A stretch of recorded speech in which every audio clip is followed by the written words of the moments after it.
Vous est-il déjà arrivé d'avoir l'impression d'être écouté sans vraiment l'être, de parler et de sentir que l'autre est ailleurs, qu'il n'entend pas vraiment ce que vous vivez? Cette sensation est frustrante, isolante et pourtant elle est très commune. Pourtant, dans un monde où tout le monde parle sur les réseaux mais personne ne s'écoute, certaines personnes sortent du lot. Des communicants hors pair qui savent créer du lien en quelques minutes avec n'importe qui. Des leaders qui savent comment inspirer. C'est possible grâce à une méthode de communication bien particulière, l'écoute active. Et non, je ne vous parle pas de simplement être à l'écoute des gens autour de vous, c'est un peu plus précis que ça. Et c'est ce que je vous propose de découvrir aujourd'hui concrètement. Je suis Théophile Laroussini, CEO de LinkUp Coaching, et depuis 15 ans, on accompagne les salariés en reconversion et les indépendants à se former au coaching professionnel. Et aujourd'hui, on va plonger dans les secrets des meilleurs communicants du monde. Imaginez cette scène. Vous êtes assis en face d'un collègue, d'un ami ou même d'un membre de votre famille. Cette personne vous parle d'un problème, d'une difficulté, peut-être même d'une souffrance. Vous l'écoutez ou du moins vous pensez l'écouter. Mais dans votre tête, vous êtes déjà en train de préparer ce que vous allez répondre, de chercher la solution ou pire, vous commencez à juger sans même vous en rendre compte. Est-ce qu'il exagère pas un petit peu ? Pourquoi il fait pas ça différemment ? Ce que vous entendez, c'est plus la réalité de l'autre en fait. C'est plus son vécu, c'est votre interprétation. C'est votre filtre. Et je suis sûr que vous avez déjà vécu ça, ce moment où on se sent seul, même quand on parle, parce que l'autre ne semble pas vraiment présent. Il vous regarde, oui, mais ses yeux sont un peu dans le vide. Vous lui dites que ça va pas, que vous êtes fatigué, mais il hoche la tête, distrait, sans vraiment capter ce que vous vivez vraiment. Cette forme d'écoute, on l'appelle souvent l'écoute passive. On entend les mots, mais on ne les reçoit pas pleinement. C'est un peu comme regarder un film sans le son, on voit l'action, mais on perd toute la profondeur, toute la nuance. Et puis à l'inverse, il y a l'écoute active. Je ne sais pas si vous connaissez, c'est cette capacité à être là, totalement, à accueillir ce que l'autre dit, à reformuler pour s'assurer qu'on a bien compris. Mais attention, même l'écoute active, si elle est déconnectée des émotions, ça peut devenir un simple mécanisme. Imaginez un thérapeute qui reformule mécaniquement ou un manager qui répète les paroles de ses collaborateurs sans jamais vraiment s'émouvoir de ce qu'ils ressentent. Reprenons la scène précédente. Cette fois, quand votre collègue commence à parler de sa période difficile, au lieu de préparer votre réponse ou de chercher à résoudre son problème, vous prenez le temps d'écouter vraiment. Vous remarquez sa fatigue dans son regard, son hésitation dans la voix, et vous choisissez de rester silencieux, ouvert, sans jugement. Vous lui offrez votre présence pleine et entière, sans l'interrompre, sans minimiser ce qu'il a vécu. Et c'est là que commence la vraie écoute, celle qui fait toute la différence. Sans cette connexion émotionnelle, l'écoute, elle reste froide et distante. Elle est presque vide en fait. Ce qu'on appelle l'intelligence émotionnelle, c'est ce qui va venir enrichir l'écoute active, en lui donnant toute sa puissance. Parce qu'écouter, c'est pas juste un échange de mots, c'est un échange d'humanité. C'est recevoir l'autre dans sa vérité, avec ses émotions, ses fragilités, ses non-dits. Donc oui, il faut écouter bien sûr, mais l'écoute active seule, c'est rien sans l'intelligence émotionnelle. L'intelligence émotionnelle, c'est cette capacité précieuse à reconnaître, comprendre, et surtout gérer et accepter ses propres émotions, tout en étant capable de percevoir et de respecter celles des autres. Elle nous permet de rester calme et bienveillant même lorsque la conversation devient difficile, tendue ou chargée d'émotions. Plutôt que de réagir impulsivement, nous prenons du recul pour mieux répondre, avec douceur et empathie. Alors imaginez un instant cette situation familière. Vous parlez avec un collègue ou un proche qui traverse une période compliquée. Peut-être qu'il ne parle pas franchement de son stress ou qu'il minimise sa fatigue parce que c'est vraiment pas facile d'exprimer tout ça. L'intelligence émotionnelle, elle vous aide à lire entre les lignes. Vous entendez ces mots, oui, et vous captez aussi ce qui est non dit.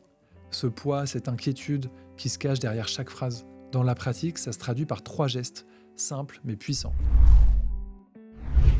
Vous savez, ce moment rare où vous posez votre téléphone, vous fermez votre ordinateur et vous regardez vraiment quelqu'un dans les yeux. Ce geste en apparence très banal, c'est une véritable invitation à la confiance et même à la confidence en fait. C'est dire à l'autre, t'es important et je suis là pour toi, là maintenant.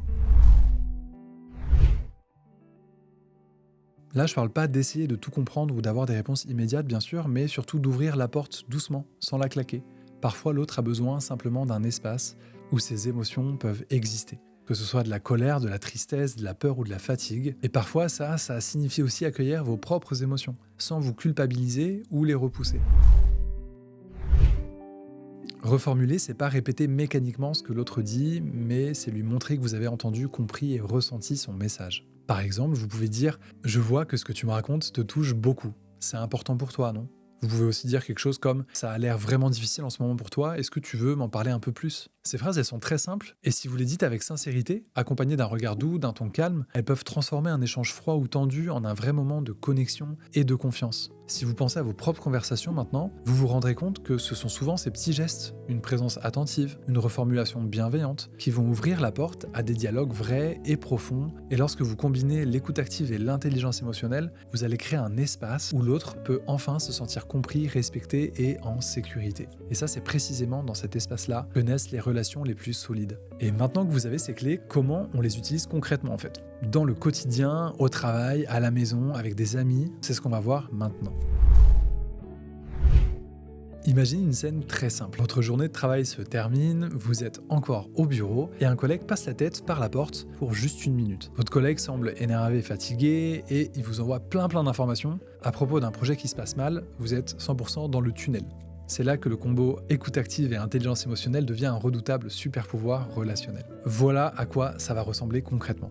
Première étape, vous choisissez de faire une vraie pause intérieure. Pas besoin de méditer 20 minutes, évidemment, ce serait très bizarre, simplement un petit souffle. Vous vous taisez, vous laissez l'autre parler, sans précipiter, sans préparer votre réponse. Deuxième étape, vous observez vraiment ce qui est en train de se passer.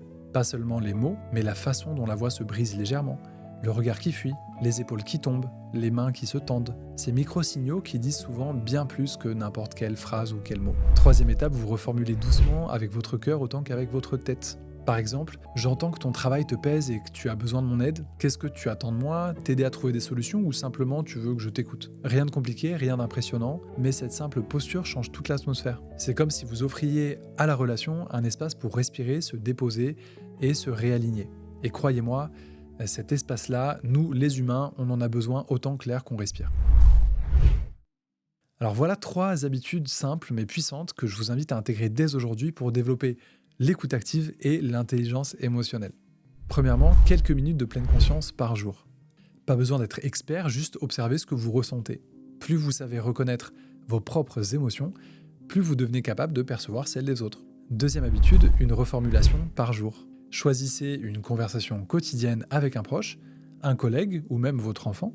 Prenez juste 10 secondes pour redire ce que vous avez compris. Ça crée des relations beaucoup plus fluides et ça évite 80% des malentendus. Troisième, posez au moins une question ouverte. Des questions qui invitent l'autre à approfondir. Comment tu te sens là-dedans? Qu'est-ce qui est plus important pour toi dans cette situation? Vous serez surpris de la profondeur que cela crée. Avec le temps, vous allez remarquer quelque chose, les conversations deviennent plus simples, plus authentiques, et les tensions, elles s'apaisent beaucoup plus vite. Les gens se confient davantage parce qu'ils sentent qu'ils peuvent être eux-mêmes avec vous. Et ça, c'est précisément ce qui distingue les meilleurs communicants du monde. Avant de savoir parler, ils savent écouter, ils savent ressentir, ils savent accueillir. L'écoute active combinée à l'intelligence émotionnelle, c'est une compétence humaine, profondément humaine, que chacun peut développer. Et une fois que vous la maîtrisez, vos relations, elles vont changer et vos échanges, ils deviendront plus vrais. Vous devenez quelqu'un avec qui il est simple de parler, et ça, c'est rare. Si vous souhaitez aller encore plus loin, je vous invite à découvrir une autre vidéo où j'explique comment décoder les relations et interagir plus efficacement grâce à l'analyse transactionnelle. Ça, c'est un outil extrêmement puissant pour comprendre les dynamiques sous-jacentes d'une conversation et les transformer. Je vous mets le lien en description. Merci d'avoir regardé la vidéo. N'hésitez pas à me dire en commentaire comment vous pratiquez l'écoute active au quotidien. J'ai hâte de lire vos retours, likez, partagez et à très bientôt les amis.